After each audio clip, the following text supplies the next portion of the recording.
firearms versus the crime rate in the U.S.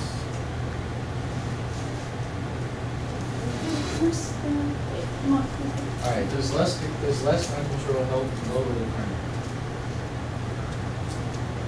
Overview, I'm going to talk about the argument and how less restrictions on firearms offer safer living conditions in the states that allow people to buy firearms under local rules. And then last, I'll show you statistics and examples to support it.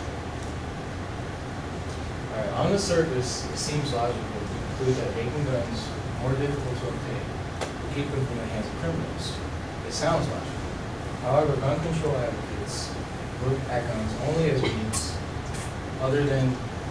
to harm, other than though they are mean or more often used to prevent injury. Alright, there's different types of gun control, and most states have background checks, which I agree with. We all need background checks to keep the system from psychologically crazy people who shoot up places. And then there's taxes on firearms, which since the presidency became democratic, a lot of ammunition has almost quadrupled in price. The box is only $20 10 years ago, and now they're $40. Open carry or concealed carry permits. Most states have concealed carry permits. I'll show a map on the next slide. But open carry means that you have to have the gun shown. Like your shirt has to be over it and it can't be concealed. You still have to have a permit for that. Concealed carry permits like this state, you could conceal your weapon in a coat or over your shirt or under your shirt. And these would be typical carry weapon handguns. And then some states require locks at all times. If you're transporting them or if you're in a house, you have to have a lock over the trigger. Now, states with strict gun control. A review was done in the U.S. that states with most restrictive firearm laws, including such areas like Washington, D.C., Chicago, Illinois, New York City, New York, and the state of California, these states have areas where they have some of the highest crime rate, especially really violent crime, like gang related, in the U.S. And that's because mostly of the black market. And gun ownership. In 1976, Washington, D.C. passed a law that was the most strict gun control law in the country. No one was allowed to buy a firearm. All the stores were closed. And the murder rate since that has almost risen 134% in population, while the overall country has declined 2%. And a state, Texas is a good example. In the early 1990s, Texas crime rate was 38% of the national average. And since then, of their new law, the concealed carry law, they dropped 50% faster than the national rate.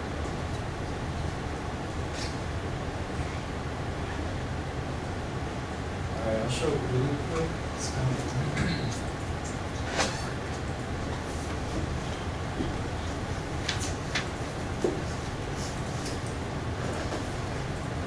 This is a SIG 550.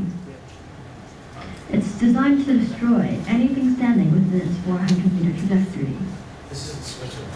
And there are over 500,000 of them kept in Swiss homes. Guns and shooting are a strong Swiss tradition. Basic military training is mandatory for young men, and afterwards they're required to keep their weapon at home. Mark Heim is the Ticino representative for the lobby group Protel. Basically, this was my father's military rifle, and of course he got to keep it when he was finished. I have my grandfather's rifle in the office hanging on the wall. This was mine when I did service. It's quite an old one. It was introduced in 1957. Was used until 1990. And this is my son's. That's the current model.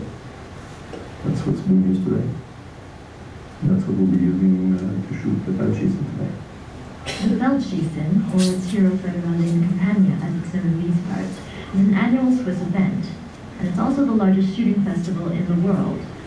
Roughly 200,000 people come out to target practice all across the country.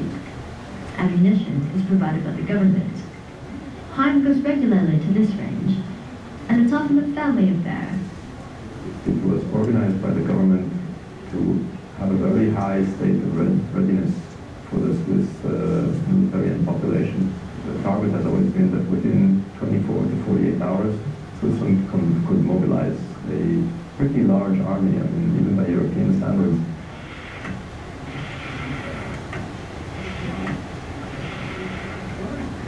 But it wasn't the militia that sparked Heim's interest in guns as a young man. It was an unassuming trip to a Holocaust museum. I was going through all the exhibits and the soap and the lampshades made of people's skin. And while I was looking, I heard a funny noise, and there was an old woman maybe 2 meters from me, and she was trying not to cry. She was sort of sobbing very quietly. She was holding it back. If she had been a few meters further away, I wouldn't have heard her. And she obviously had gone through that. That's when the whole impact of it hit me. And I promised myself I would never be in this situation. I would want to be free, never in a situation where somebody could, march us off to Holland or Britain or take away our freedom. The freedom is the ability to be able to defend yourself. And if you don't have the tools to do that, then you are at the mercy of whoever wants to put you away. And the tools for that are guns.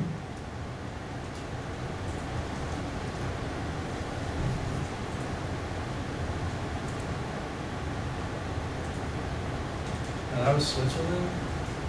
And in Switzerland, if you didn't hear from the video, they require every male in the country to serve a month or a couple weeks in like a basic training, and then you take your assault rifle home with you.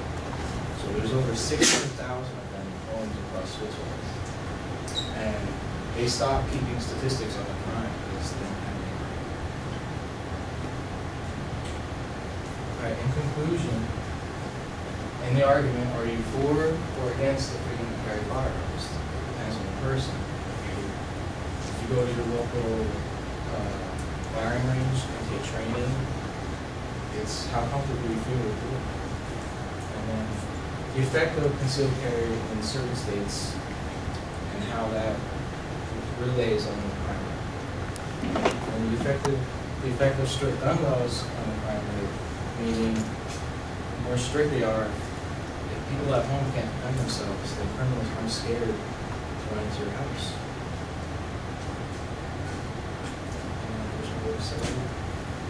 Any questions?